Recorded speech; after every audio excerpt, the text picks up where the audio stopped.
प्रिय दर्शक गण, आज मैं फिर चाणक्य नीति के साथ उपस्थित हूँ। पूरी वीडियो में शुरू से लेकर अंत तक बने रहिए और पूरे वीडियो को वॉच कीजिए।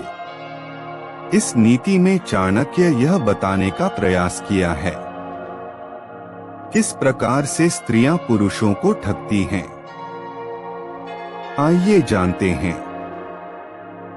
सीधे साधे सच्चे पुरुषों को महिलाएं क्यों समझती हैं मूर्ख, वजह जान उड़ जाएंगे होश। आचार्य चाणक्य ने अपने नीति शास्त्र में मानव जीवन तमाम विषयों पर प्रकाश डाला है। चाणक्य नीति में स्त्री पुरुषों के संबंध पर भी विस्तार से प्रकाश डाला गया है। आचार्य चाणक्य को भारत ही नहीं दुनिया सबसे महान विद्वान, अर्थशास्त्री, कूटनीतिज्ञ और समाज शास्त्री माना जाता है। आचार्य चाणक्य ने अपने नीति शास्त्र में जीवन के तमाम व्यवहारिक पहलुओं को लेकर कई अहम बातें कही हैं। चाणक्य नीति में महिलाओं और पुरुषों के चरित्र, गुणों और गुणों को लेकर भी महत्वपूर्ण बातें बताई है। आचार्य चाणक्य के मुताबिक महिलाओं में कुछ ऐसे गुण होते हैं जिसमें वे पुरुषों से कहीं आगे रहती हैं। इस मामले में पुरुष उन्हें कभी भी मात नहीं दे सकता।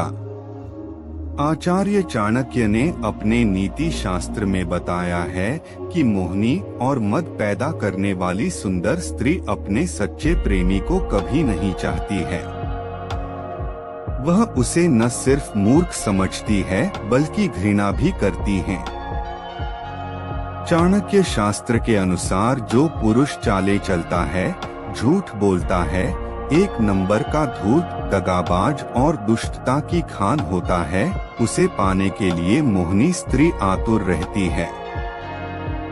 ऐसे में अगर को पुरुष अच्छा बनकर किसी स्त्री को पाने के बारे में सोचता है तो वह बड़ा ही मूर्ख साबित होता है। मोहिनी स्त्री कभी किसी भले इंसान में कोई दिलचस्पी नहीं रखती है और वह उसे मूर्ख मानती है। सर्प को दूध पिलाने से उसका विषैला स्वभाव खत्म नहीं होता। आचार्य चाणक्य इसे उदाहरण देकर समझाते हुए कहते हैं कि सर्प को दूध पिलाने से उसका विषैला स्वभाव खत्म नहीं होता बल्कि और भी बढ़ जाता है।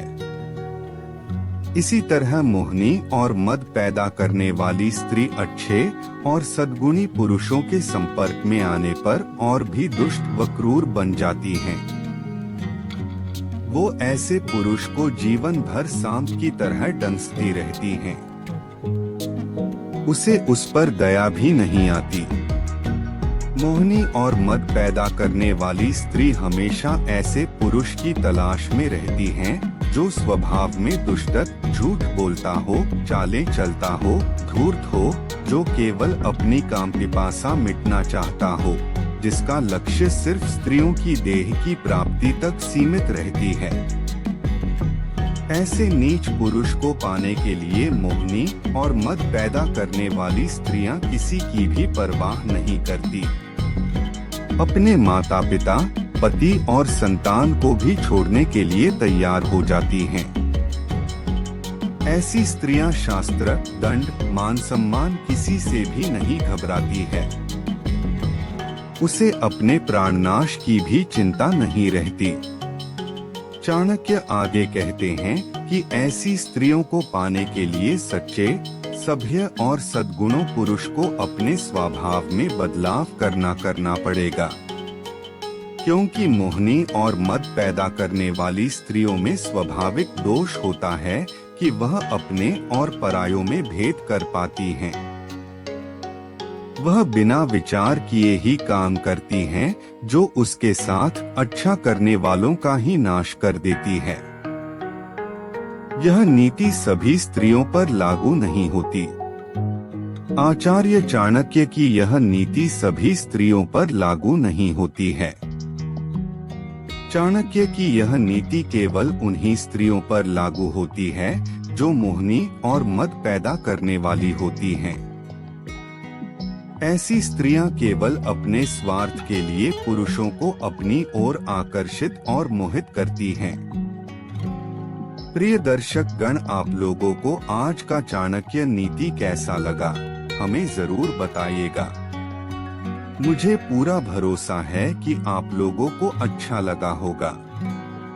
जाने से पहले हमारे चैनल को सब्सक्राइब और लाइक करते जाइए। धन्यवाद।